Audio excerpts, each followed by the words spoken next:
Hello दोस्तों, तो कैसे हैं आप लोग? आई होप कि आप बहुत अच्छे होंगे। आपका बहुत बहुत स्वागत है हमारे यूट्यूब चैनल इंजीनियरिंग एक्सप्रेस पे। आज के वीडियो में हम पढ़ने वाले हैं ट्रांसफॉर्मर। तो सबसे पहले हमारे पास नाम आता है ट्रांसफॉर्मर। ट्रांसफॉर्मर होता क्या है? अब नाम से ये नाम हमने काफ़ी बार सुना होता है घरों में। यहाँ पे हमने देखे भी हुए होते हैं कि जो हमारे पास जो जगह-जगह पे लगे होते हैं उनको हम क्या बोलते हैं? ट्रांसफॉर्मर बोलते हैं। हम ये बोलते हैं कि जो पावर हाउस है वहाँ से हमारे पास क्या आ रही है? इलेक्ट्रिकल एनर्जी आ रही है, या फिर हम बोलें इलेक्ट्रिसिटी आ रही है, और वो इलेक्ट्रिसिटी हमारे घर तक किसके थ्रू पहुँच रही है?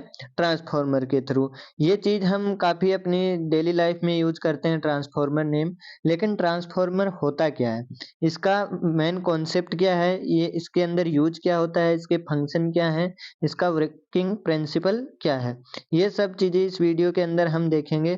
तो चलिए करते हैं सबसे पहले इसकी शुरुआत।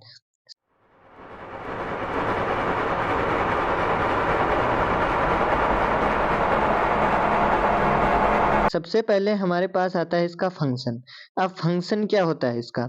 इसका फंक्शन होता है the function of a transformer, as the name implies transformer alternating current energy from the one voltage to another voltage. अब ये करता क्या है? ये एक वोल्टेज से दूसरे वोल्टेज में अपने करंट को चेंज करता है। यानी कि जब पावर हाउस से हमारे पास बिजली आ रही होती है, अब हमारे तार होते हैं, तारों के अंदर क्या होता है? जो हमारे वायर होते हैं, वायर के अंदर क्या होता है? रेजिस्टेंस होता है। वायर के अंदर क्या होता है? रेजिस्टेंस होता है। उस रेजिस्टेंस के कारण मान लीजिए ये इतना लंबा वायर है जिसकी लेंथ L है। इसके अंदर आपने क्या किया? एल लेंथ का वायर था, इसके अंदर आर रेजिस्टेंस था। तो आपने जब इधर से इनपुट डाला तो वो इनपुट यहाँ पे पहुँचने के बाद क्या हो गई? आर के कारण लॉस हो गया। उसके कारण क्या हो गया? लॉस हो गया। अब लॉस हो गया तो आपने क्या लगाया? यहाँ पे ट्रांसफॉर्मर लगाया, और उस ट्रांसफॉर्मर की मदद से आपको क्या मिला? फिर से वोल्टेज गेन मिला, और आपका फिर से वही वोल्टेज हो गया। फिर आप कुछ दूरी पे चले, फिर आर रेजिस्टेंस एल लेंथ पे आपका क्या हो गया? वोल्टेज डाउन हो गया। तो आपने क्या लगाया? फिर ट्रांसफॉर्मर लगाया। तो एक चीज तो आप इसके लिए यूज करते हैं। दूसरा क्या होता है? आपका क्या आ रहा है? हाई वोल्टेज आ रहा है, बहुत हाई वोल्टेज आ रहा है, लेकिन आपको नीड किसकी है? आपको नीड है लो वोल्टेज की। आपको नीड है किसकी? लो वोल्टेज की। तो आपने क्या किया? ट्रांसफॉर्मर लगा दिया। इसने क्या कर दिया? इसने कर दिया वोल्टेज को लो। तो जो ट्रांसफॉर्मर है वो क्या करता है? वो वोल्टेज में चेंज करता है। वोल्टेज को बढ़ा भी सकता है और वोल्टेज को घटा भी सकता है। तो ये इसका दोनों फंक्शन पे काम करता है। ये वोल्टेज को बढ़ा भी सकता है, वोल्टेज को घटा भी सकता है। आई बात समझ में? अब देखिए, अब हमारे पास क्या होता है?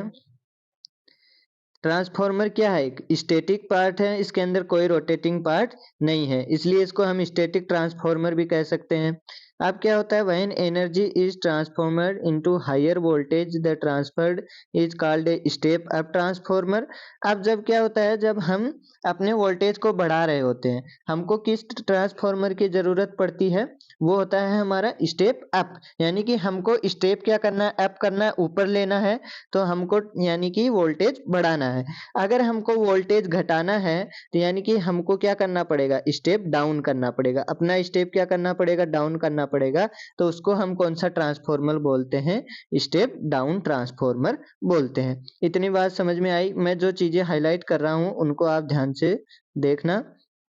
अब आता है most power transformer operate at constant voltage if the power varies the current varies while the voltage remains fairly constant।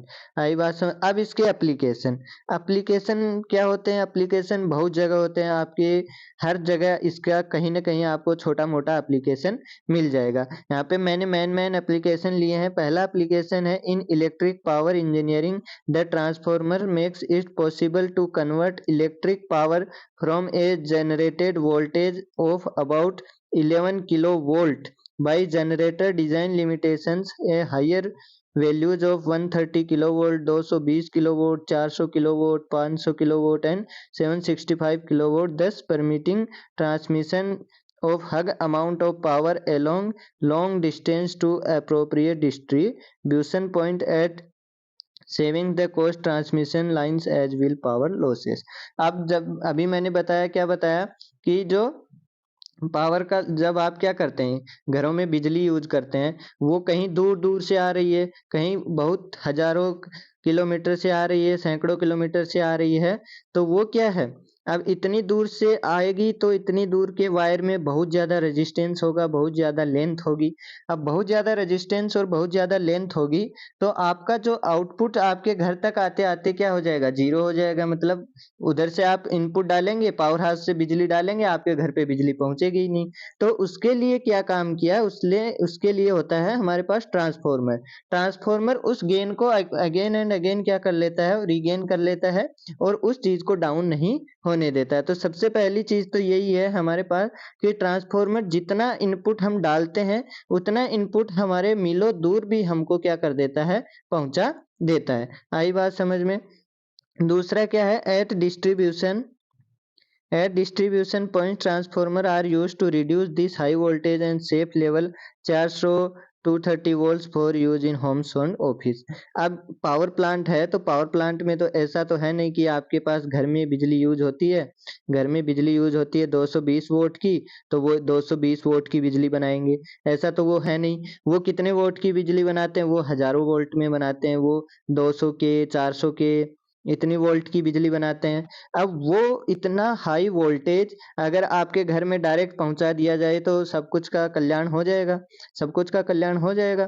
तो इसको डाउन करने के लिए यानी कि इसको 200 या 220 के आसपास लाने के लिए हम किसका यूज करते हैं, ट्रांसफॉर्मर का। और वो क्या होता है, हमारा स्टेप डाउन ट्रांसफॉर्मर। अब जो बिजली आप डेली यूज करते हो, सोच लो अगर ट्रांसफॉर्मर नहीं होते तो ना तो आपके घर पे बिजली पहुंच सकती थी, और अगर पहुंच भी जाती तो अगर स्टेप डाउन ट्रांसफॉर्मर ना होता तो आपके पास इतनी हाई वोल्टेज की बिजली पहुंचती जिसका आप चाहकर भी यूज नहीं कर पाते। तो मेन तो यही दोनों इसके एप्लीकेशन हो गए।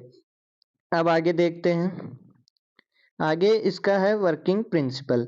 वर्किंग प्रिंसिपल हमारे पास क्या बोलता है, a transformer operates on the principle of mutual index. अब सबसे इंपॉर्टेंट लाइन यही है, बहुत बार पूछी भी जाती है कि ट्रांसफॉर्मर का बेसिक प्रिंसिपल क्या है। तो बेसिक प्रिंसिपल क्या है, म्यूचुअल इंडक्टेंस। ये किस पे काम करता है, ये काम करता है आपके इंडक्टेंस पे।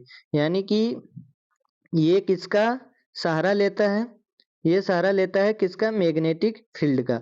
ये किसका सहारा लेता है, मैग्नेटिक फील्ड का।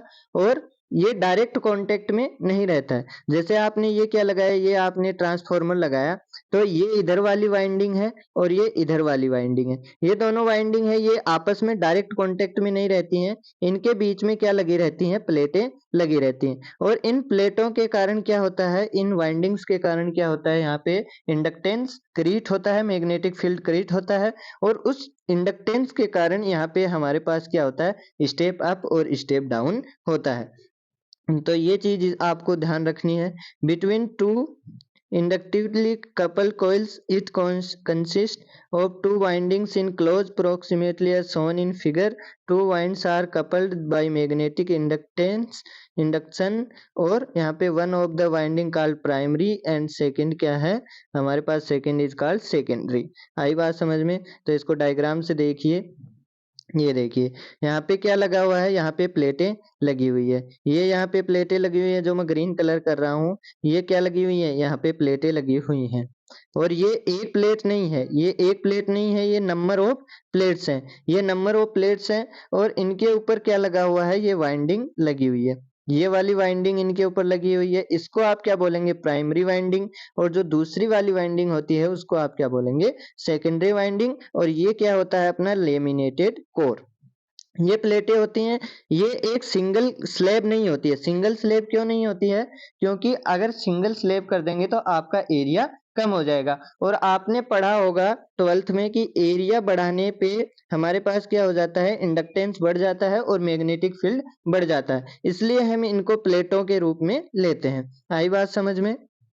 और क्या लिखा हुआ है यहाँ पे, और लिखा हुआ है the secondary winding is linked by most of the flux and EMFs are inducted in the two windings. The EMF induced in the secondary winding drives a current through the load connected to the winding. Energy is transferred from the primary circuit to secondary circuit through the medium of the magnetic field. यानी कि आपने क्या किया, जो primary होगी उधर से आप क्या देंगे, इनपुट देंगे।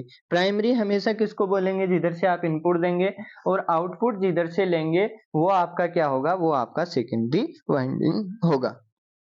अब ये जो वाली पेज है ये बहुत ध्यान से आप देखना, सबसे इम्पोर्टेंट पेज है, तो इस पेज को आप ध्यान से समझना और देखना। यहाँ पे क्या लिखा हुआ है, in brief a transformer is a device that, transformer होता क्या है, transformer electric power from one circuit to another. ये क्या करता है, ये ट्रांसफर करता है, क्या करता है, electric power from one circuit to another.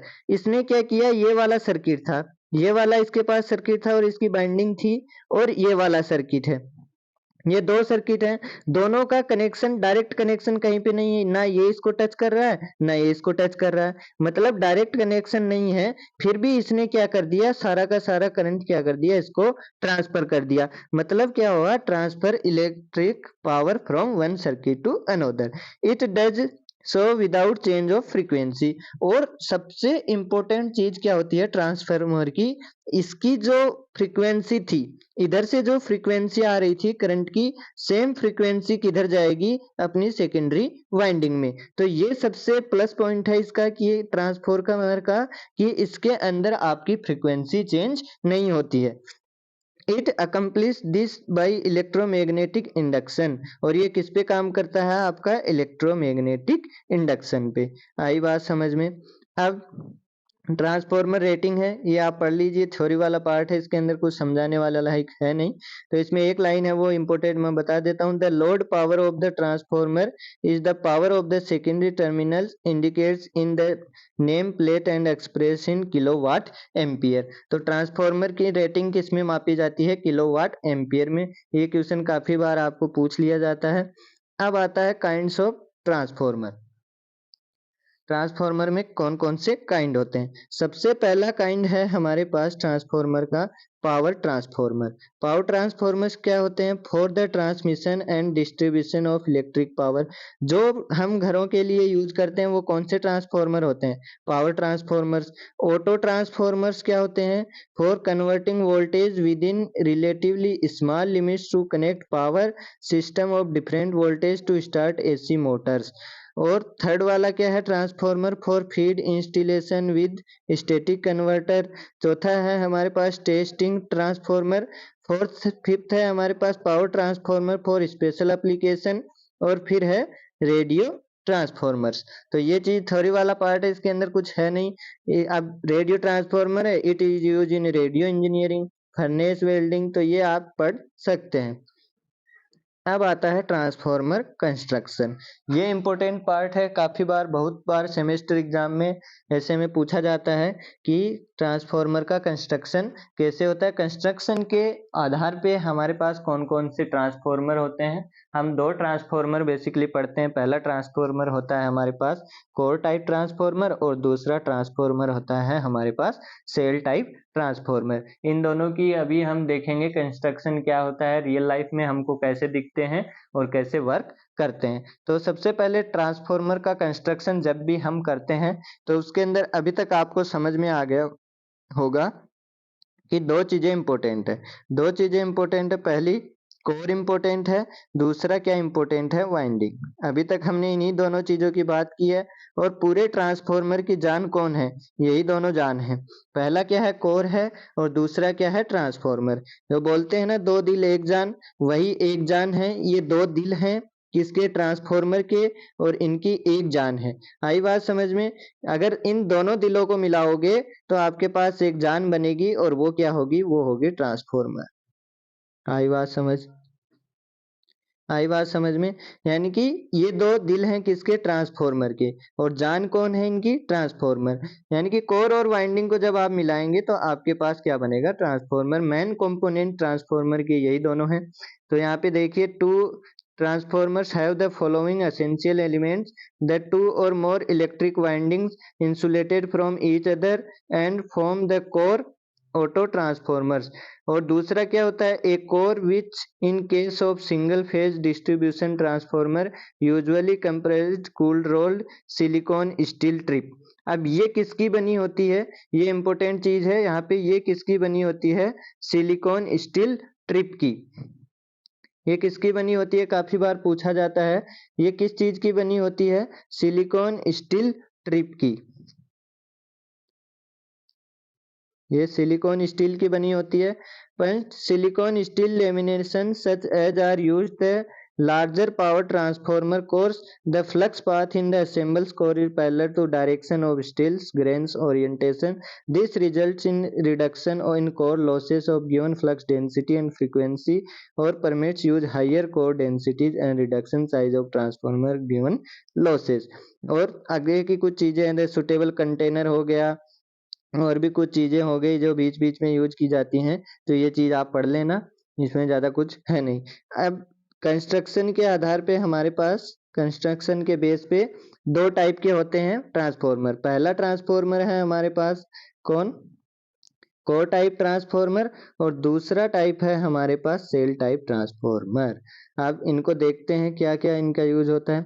The about two types differ in their relative arrangement of copper conductors and their iron cores. The core type copper virtually surrounding iron core, which in cell type in iron surrounding the copper windings. अब देखो, सबसे पहले आता है core type transformer. Core type transformer आपको कैसा दिखेगा, ये कुछ ऐसा दिखेगा। ये थ्योरी वाला पार्ट आप पढ़ लेना, मैं आपको समझा देता हूँ। ये क्या लगा हुआ है, ये आपका कोर लगा हुआ है, ये आपका कोर लगा हुआ है, ये आपका कोर है, और इसके ऊपर क्या की हुई है, इसके ऊपर इस साइड से वाइंडिंग की हुई है, और एक वाइंडिंग आपको यहाँ पे दिख रही होगी, एक वाइंडिंग यहाँ पे की हुई है। तो इसको आप क्या बोलेंगे, इसको आप प्राइमरी वाइंडिंग बोलेंगे, इसको आप सेकेंडरी वाइंडिंग बोलेंगे। इसके नंबर ऑफ क्या होंगे, N1, और इसके अंदर नंबर क्या होंगे, N2।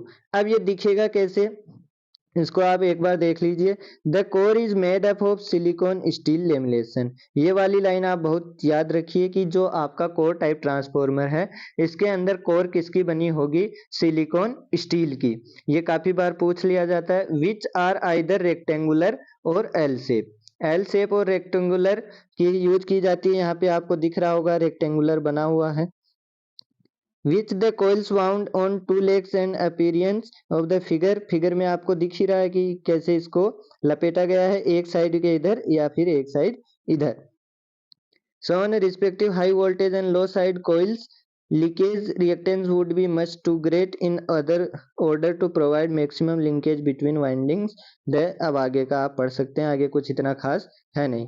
अब देखिए, ये अगर आपको इस डायग्राम से देखना है तो अच्छा समझ में आएगा। ये आपका क्या है, कोर टाइप ट्रांसफॉर्मर है।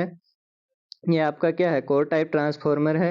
ये ग्रीन वाला जो पार्ट आपको दिख रहा है, ग्रीन वाला पार्ट आपका क्या है, लोअर वोल्टेज सेकेंडरी, और ये बाहर वाला क्या है, HV सेकेंडरी। इसी तरह इधर ग्रीन वाला क्या है, HV, और ग्रीन वाला है लोअर प्राइमरी, और बाहर वाला क्या है, हैवियर प्राइमरी, और ये क्या है, लेमिनेटेड कोर। और यहाँ पे दिख रहा होगा आपको, ये प्लेट के रूप में है, अलग अलग प्लेटें लगी हुई हैं, ना कि ये एक सिंगल स्लेब है। और प्लेट क्यों लगाई जाती हैं, एरिया बढ़ाने के लिए, अपनी कंडक्टेंस बढ़ाने के लिए। आई बात समझ में। और रियल लाइफ में आप इसको देखेंगे तो ये कुछ ऐसा दिखेगा। रियल लाइफ में आपने किसी गैजेट्स, इलेक्ट्रॉनिक गैजेट्स को खोला होगा तो किसी के अंदर आपने ये पाया होगा, जैसे टीवी वीवी के अंदर ये ज्यादातर देखने को मिलते हैं। अब आता है हमारे पास, ये आप उसी का पार्ट है, उसी को काट के दिखाया गया है साइड साइड से, तो आप देख सकते हैं यहाँ पे। अब आता है cell type transformer. Cell type transformer क्या होता है, in cell type transformer construction of iron almost entirely surrounding the copper. अब यहाँ पे क्या होगा, यहाँ पे क्या था, यहाँ पे क्या था, स्टील क्या था, बीच में था, ये अपना स्टील का बना हुआ था, ये स्टील बीच में था, और ये बाहर किसके थे, कॉपर के थे। ये बाहर वाले किसके थे, कॉपर के थे। मतलब स्टील किससे घिरा हुआ था, कॉपर से।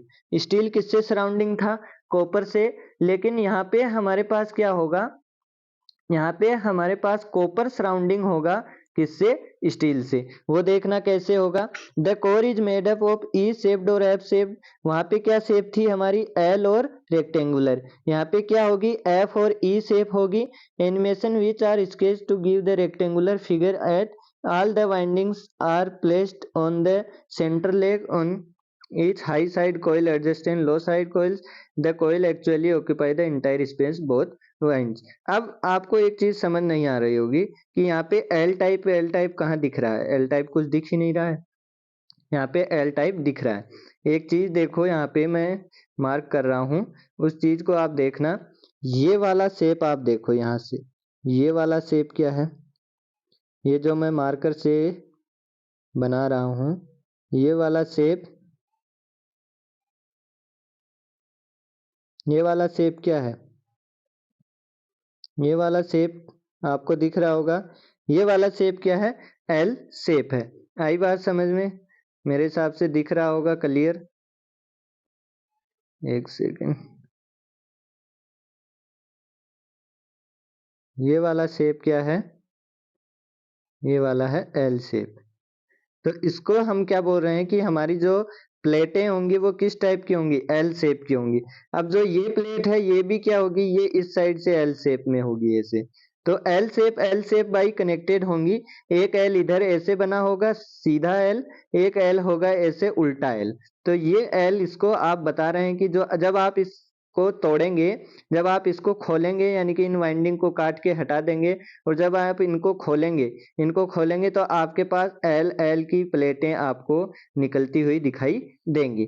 तो वैसे ही यहाँ पे जो प्लेटें यूज होंगी को इसमें सेल टाइप में, वो कैसी प्लेटें यूज होंगी, या तो ई टाइप की ऐसी टाइप की यूज होंगी, या फिर एफ टाइप की ऐसे टाइप की प्लेटें यूज होंगी। एक ई साइड का ऐसे लगा होगा, सामने दूसरी प्लेट इसके ऐसी लगी होगी, ई प्लेट की उल्टी प्लेट लगी होगी। वैसे ही एफ टाइप की एक ऐसा लगा होगा, और दूसरा एफ टाइप ऐसे लगा होगा, ऐसे लगा होगा। आई बात समझ में। तो अब इसको देखते हैं कैसा दिखता है, ये ऐसा दिखाई देता है। वहां पे क्या था, वहां पे हमारी वाइंडिंग यहाँ पे थी, वहां पे हमारे पास वाइंडिंग यहाँ पे थी, लेकिन यहाँ पे वाइंडिंग क्या होगी, यहाँ पे वाइंडिंग अंदर होगी और पैरेलल में होगी। वहां पे क्या थी, सीरीज में थी, एक इधर थी एक इधर थी, सीरीज में थी। लेकिन यहाँ पे वाइंडिंग क्या होगी, पैरेलल होगी। ये लोअर वाइंडिंग हो गई और ये हायर वाइंडिंग हो गई।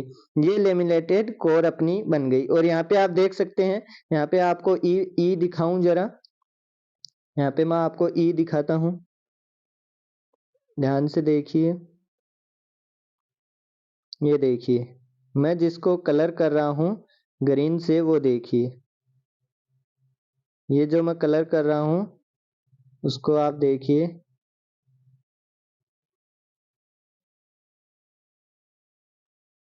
ये दिखा क्या आपको, ई दिखा क्या, यहाँ पे ई दिखा होगा आपको।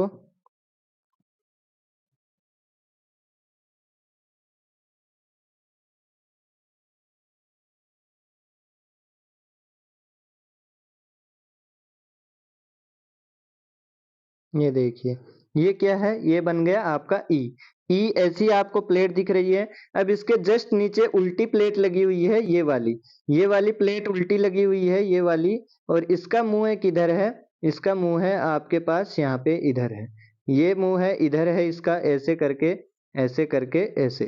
ये ई इधर बना हुआ है, यानी कि आपको पता लग रहा होगा कि यहाँ पे जो प्लेटें हैं वो किस शेप में लगी हुई हैं, ई शेप में। तो ये आपको काफी बार क्वेश्चन पूछ सकता है कि जो सेल टाइप है उसके अंदर किस टाइप की प्लेटें यूज होती हैं, वो होती हैं ई टाइप की या फिर एफ टाइप की। और जो हमारे पास कोर टाइप था वहां पे एल टाइप की प्लेटें यूज होती हैं। और रियल लाइफ में ये कैसा दिखता है, रियल लाइफ में हमको ऐसा दिखता है, काफी बार देखा भी होगा कुछ लोगों ने। ये पन्नी अगर हटा दे तो इसके अंदर क्या होता है, इसके अंदर कॉपर का वायर यानी कॉपर की वाइंडिंग्स होती हैं। आई बात समझ में। अब आता है, ये है चॉइस कोर और shell type construction. In general the core type has longer mean length of core and shorter mean length turn coil. अब ये आप पढ़ लेना, मैं आपको इनके अंदर डिफरेंस बता देता हूँ। यहाँ पे ये वाला पार्ट क्या है, ये वाला पार्ट आपका छोटा है, ये वाला पार्ट है, ये वाला पार्ट क्या है, छोटा है।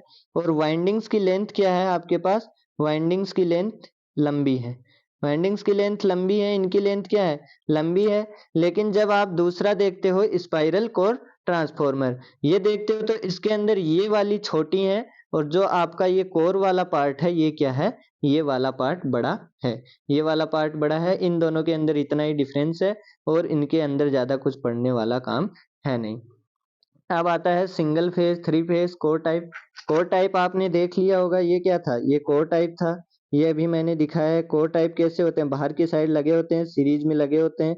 तो ये वाला हमारे लिए क्या हो गया, सिंगल फेज। आपने घरों में सुना होगा सिंगल फेज की लाइट आ रही है, थ्री फेज की लाइट आ रही है, तो वो फेज यही है, उनके अंदर सिर्फ ट्रांसफॉर्मर का अंतर होता है। ये क्या है, थ्री फेज, यानी कि आपके पास थ्री वाइंडिंग्स सीरीज में लगी हुई है। और यहाँ पे क्या है, सेल टाइप, सेल टाइप के अंदर ये वाइंडिंग बीच में लगी होगी और बाहर क्या होगा, बाहर आयरन होगा, कॉपर बीच में होगा, बाहर आयरन होगा। और यहाँ पे थ्री वाइंडिंग लगी हैं, तो वो क्या होगी, हमारी थ्री फेस वाइंडिंग। तो ये दोनों में था अंतर आपका। तो ये चीजें थी आपकी core type and shell type में। कोर टाइप हमने पढ़ा, कंस्ट्रक्शन, सेल टाइप पढ़ा। उम्मीद करता हूँ कि आपको सारी चीजें समझ में आई होंगी। और अगर यहाँ तक आप वीडियो देखते देखते पहुँचे हैं, इसका मतलब आपको पक्का चीजें समझ में आ रही थी। अगर चीजें समझ में आई हो तो वीडियो को लाइक करें, चैनल को सब्सक्राइब करें और भी दोस्तों को शेयर करें ताकि उनको भी कुछ सीखने को मिले। इस आज के वीडियो में इतना ही, तब तक के लिए पढ़ते रहें, मुस्कुराते रहें, हंसते रहें। जय हिंद, जय भारत।